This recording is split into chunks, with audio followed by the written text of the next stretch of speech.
Hello and welcome to the Anyone Can Play Guitar podcast, which gives you, the listener, a series of hints and pointers on your journey as a musical artist, providing you with interviews from those in the music industry, along with our own experiences. Ben and James shine some light on the many pitfalls and opportunities that being a musician has to offer.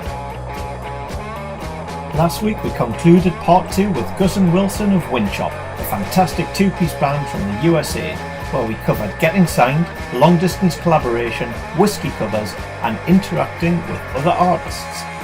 This week is the finale to Season 1 of the podcast, as we reflect on the journey so far and give a little taster to what to expect from Season 2.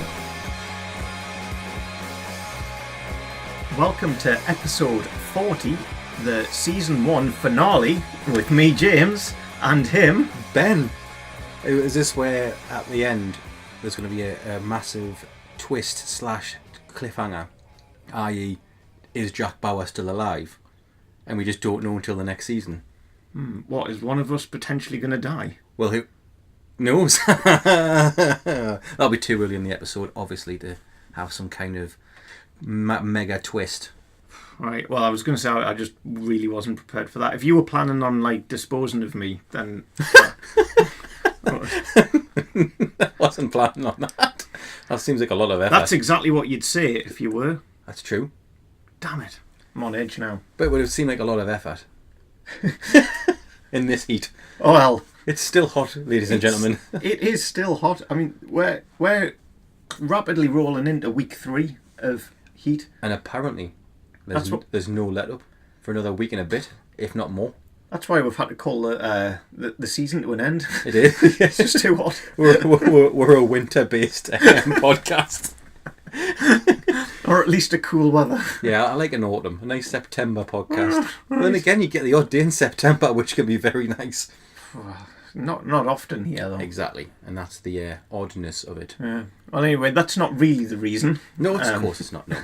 So, Ben, we never thought that we were going to do seasons per se. But no, what we did set out to do was start a podcast, and our initial goals would understand, could we actually do a podcast? True. Would you give that a tick? Well, we've been able to get guests. Yes. We've been able to build a website. We've been able to edit audio. We've been able to push things out onto various podcasting apps. And we've had some decent feedback from listeners, and we've grown an audience, a global audience. That is true. So I think I'm going to put a tick in the box. I would agree with that tick. Yeah. So the reason why we've thought about having an end of season so we can have a bit of a break is, as we've said, we've managed to do a podcast to a certain level, but we're now at the point of just doing the same thing repeatedly. One of the things we suspected is that doing a podcast takes up a lot of time. It certainly does. And therefore, every element takes up a lot of time. Yes, indeed. So the time available to make improvements is limited. Yes. So pausing and having a break from doing the day-to-day, just editing, building web pages, show notes, whatever it might be, is going to allow us to make some enhancements for season 2. Definitely. The procurement of guests will not stop. Oh no. Because we already have quite a few lined up. We do. And some great guests at that. One confirmed within the last hour and a half. They'll still be arranged. Still a mix of bands, musicians, songwriters versus the other half of the industry. Get a nice blend still. The industry part of the industry. Yeah. But we've got a few ideas about how to mix up the format of it. Like I say, we don't want to give too much away because we're still developing ideas, and that's true. Could well end up being completely different to what we think it might right now. Yes, and we don't want to have letters to the editor suggesting that we haven't done what we said we were going to do. No. We said at the start we were going to make a podcast, and we've done that. We're committed to it. That's true. You gave it a tick, and you're the hardest person to get a tick off. I gave it a tick on day 1. We've had a guest. Paul Smith said he's going to do it. Yeah, no, that's true. I don't give ticks out wildly. And justifiably so. Or even justifiably so. Yes, indeed. But, so Ben, what's What's been your most favourite part of the podcast? As our guests may be aware of, I'm more of the guest. Sorry, not guest. Our audience may be aware of. I am the guest booker in the main. You have got a lot of the guests yourself. I do all the work. You speak to a few people. Yes, of course. Right, yeah. Good.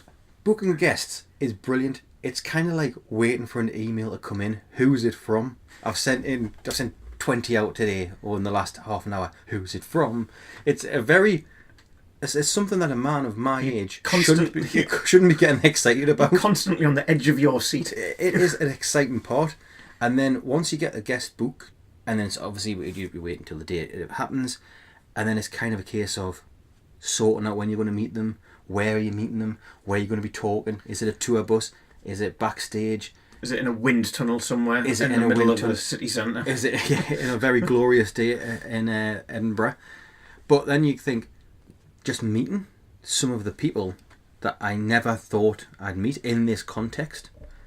So we spoke about on the Mark Morris on the Mark Morris episode.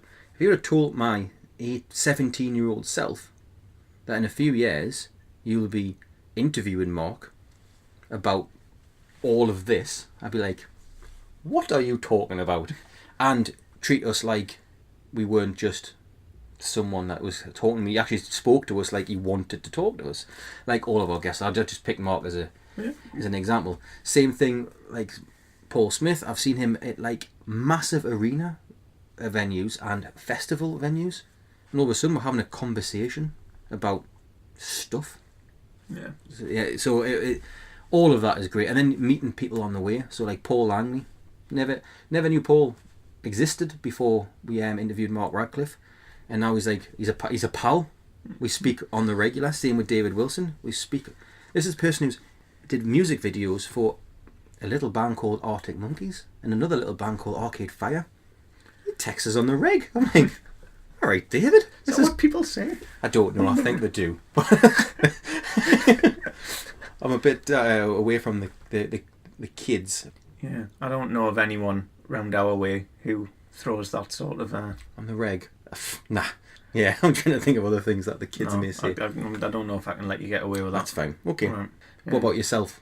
Well, the thing I was going to say is being the range of people that we've met. It's been great. I expected that the fellow people in the music world would have a passion to support and share their experiences and knowledge, but I didn't necessarily appreciate to the level and scale and of enthusiasm that they had for that. It's been really encouraging to see that the music community is exactly that. It is a community of people who want to help each other out, which has been great. And I think as much as I've enjoyed the interviews where we've been talking to those bigger acts that we know and love, I think there's part of me that's really enjoyed the other side of it, the secret side of the industry. Yeah, I mean, whether it's been speaking to the whole range of someone about the social media side or the promotion, the record label side, the fandom, the talking about guitar pedals, talking about everything that we covered. Talk with Mike about that. Everything we covered with Jamie, like it's just fascinating, like just getting into the a band leader, right, that's a thing, what is it, what does it involve, like that's the stuff that I've really found interesting. And I did enjoy the Jamie interviews as well, because that's like someone I kind of know. I know more now, obviously. Yeah. Local boy done good. And then when we saw him last week with Roisin, you're like, I knew he was a good musician, but like you think he's a good musician. Oh, definitely. Yeah.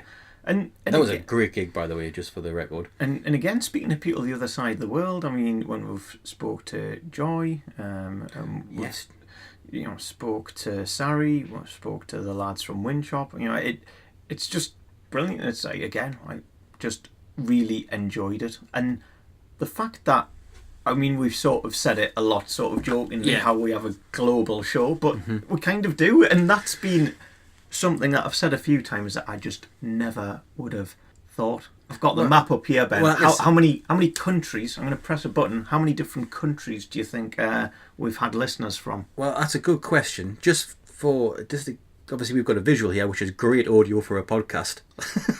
But It's beautiful. there's a big gap in Africa there. Greenland, still no guess. Still no. No, Greenland need to pull their finger Yeah. out, to be honest. South America still that looks pretty good. A few of the Baltic regions, that there's a few areas there which we haven't had many listens from. I would say I don't want to go too high because if I'm wrong, I'm like, oh, I was like, I want to go because I'm a fan of Kevin Smith. 37. Right. There we go. Table view. 47, Ben. That's well. Obviously, the UK and America are way out in front. Yeah, we always expected that the UK, where we're from, would be top of the pops, but We've had a few American guests. I've got family in Canada. yeah, but it just ranges so. Germany, that's like So quite a much. high figure for Germany. Yeah, well, I mean, whether it's other places in Europe, whether it's Asia, whether it's bits in Africa, it's all over the place, and that's brilliant. And again, it just shows music's global. I love that. That's cool. One of the Your catchphrase of the I of haven't season one. I haven't said that for a That's while. cool. Well, all right, Mister. I like Reg. that. Mister. I like that. I do like that. should I put don't that- like that. We should put that on a T-shirt. I like that. Cool. Oh, maybe. One of the things I did like is that it doesn't matter if you're Windchop, who are in two different places in America, or Mr. B, who's chap hop, or Frank Turner, who's like rock acoustic. They all have common threads through all of the episodes. Hard work, knowing your audience, but just like similar stories, and it's like picking those bits out. Again, that's what I liked about. This is going to be the 40th episode, right? So we've spoke to quite a few people. Again, it's not like we've got to thousands yet, but already there's common themes coming out. Mm-hmm. And for anyone out there making music, then if there's really brilliant, successful people saying, I did this, and the next one says, I did the same thing, I did the same thing. It's, everyone needs to forge their own path, but there's some just common things which is like, yeah, that's clearly a thing, that clearly works. Yeah, and I'm going to mention Kevin Smith again. I'm not going to get the quote right, but along the lines of Excellent. He said that just lifting up an artist just by a little bit, maybe that's, I don't know, saying it was good or giving some time, they might then create your favourite album. You just don't know they've done it yet. They might create your favourite movie. They just haven't done it yet. And I think that's kind of what this is showing. Yeah. Like, there's no reason for Frank Turner, Mark Morris, Roddy Womble to talk to us, but they obviously got the email, read it. You know what? That's a good idea. Well, that's the thing, because as much as we have been perfectly happy with if they currently have, and this is whether it's a musician, if they've currently got an album out, then fine, we'll talk about it and we'll put links in the show notes and stuff. If it's someone who has their own company, then we're more than happy to give that a shout and promote that. But the whole purpose isn't to promote that. That's just a smaller byproduct. Yeah. Everyone has been willing to come on the podcast to help and sort of share their experiences rather than he has a great opportunity to sell some more records or whatever. And that's been really great. Someone like Catherine Williams has got no album out at the moment, nothing to promote, no tour. Literally just wanted to talk to us because she went, that's good. That's good. I like that. Yeah. Yeah, I bet you do. that was a cool. Yeah. Another thing I like is the amount of charities we've covered. Now that is something that I would say is probably one of my favourite parts of the whole thing, because it just highlights again the nature of the people we've been speaking to. For none of them it was I haven't got any. Yeah. It was a case of, yes, I do. Yeah. Yeah. And the music community again is sort of big on helping others, and that was really good. And we've donated ourselves as part of the podcast 180 quid. Have we really? Yeah, as part of just the sort of donations that we've done to each charity that's cropped up from our guests. So yeah, it's not a massive amount by any stretch of the imagination, but it's, and potentially listeners have given a bit as well, so that number could be whatever else. So no, food banks have cropped up a little bit of time, and that's one of the easy. That's one of the. That's been big. So yeah, it's not just the monetary donations, but and it's all these little. That sounds bad. Lesser known charities have been cropping up. Yeah, some of them Way Out Arts, Surfers Against Sewage. Yeah. I mean, I know St Oswald's we know that one because it's local to us. It's big to the region, but it's not your bigger charities. Yeah. So it's really nice to just throw a bit of awareness and a bit of bit of money that way. All in all, I think the experience so far has definitely give ample motivation to come back bigger and stronger in season 2. The only commitment we will make, I'm going to put one in, James. To hell with it. Oh dear. We are definitely committing to a season 2. Yes, we are. Yeah, the format will change, but we're not too sure how just yet. But you will also probably still get a bit of the. You'll still get. You're the about to make a second commitment. No. I mean, people will still get the interviews. Well, they'll get all sorts. Yeah, but more. Bigger, better. Bolder. Any more bees? Well, I was thinking about the chippy in the village that we grew up when they had bigger, better buttered buns. Did I passed that tonight as well? It's not called Bowers anymore. No, it's not the same. Actually, you know what? It is exactly the same. But they didn't just write it out. They had BBBB. What does that mean? Right. Bigger, better buttered buns, obviously. Bigger, better buttered buns. Say that a lot of times quickly when you're drunk. I can barely say it once when I'm sober. There's too many B's for my bonnet. My benness. You'd think I'd know. Yeah, well. Bigger, better buttered buns. Oh, well, that was a marketing campaign of the next level. Oh, yeah. Where we grew up. I can only imagine the additional buns that they sold off the back. Can you remember what they wrote it on? Oh, go on, no. It was very low-fi. It was just basically the paper that they wrapped the chips in. It was just, there's one on the top. That'll do. Bigger, better buttered buns. Bang. Have that. It worked. We're still talking about 20 years later. Huh? If only they knew. 35 pence. Huh. Is that how much a bigger, better buttered bun was? In the 90s. Did you get the butter with it? What do you mean you get the butter with it? Of course you did. It was pre-buttered. You get a little sash. Well, it could have. That's what I mean. It could have came with a sachet. No. That you're trimming your mark. It'd be dangerous if someone else butters your bun. Well, everyone has a you know a that sweet from spot. you know that from your mother-in-law. Yeah, definitely. But no, you're cutting down your profit margin there by giving individual sachets out. Yeah, no, I hear you. Yeah, boof, straight on. Bash. Yeah, I mean, you're not talking a slither. That's besides the point. It is a bit, but it's part of our story, James. Well, indeed. So I think before we wrap it on and go off piste any further, this could be a different podcast in itself. Indeed, the history of Hazelrig and the bigger, better buttered buns. You know what? I'm thinking a spin-off, the history of the rig. Yeah, this is not going to be season 2. Yeah, I'm going to second commitment is not going to be not going to be the history of the rig, either the band or the place. No, good clarification. But I am going to get bigger, better buttered buns in at some point. Good. When you're least expecting it. Don't want to be on edge again. Yes, I mean that could be the cliffhanger. It could. It shouldn't be. Right. So, in conclusion, it's been awesome. Massive thank you to all of the guests that we've had. Even bigger thank you to all of the listeners who've tuned in. It's been fantastic. Be sure to go onto iTunes, give us a rating and a review. It massively helps spread the word. I mean, genuinely, even if it's just a couple of words, it really helps. So please, if you could take the time, that would be massively appreciated, and then spread the word. Yeah. So thank you all again for tuning into the show. Season 1 has been truly amazing. Ben and myself are already looking forward to doing it all again with you for Season 2.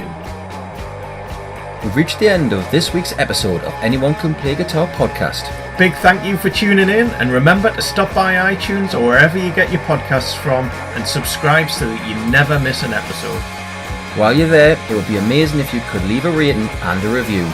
All the show notes can be found at www.acpgmusic.com, And if you want to get in touch, email us your questions, any feedback and any suggestions to info@acpgmusic.com.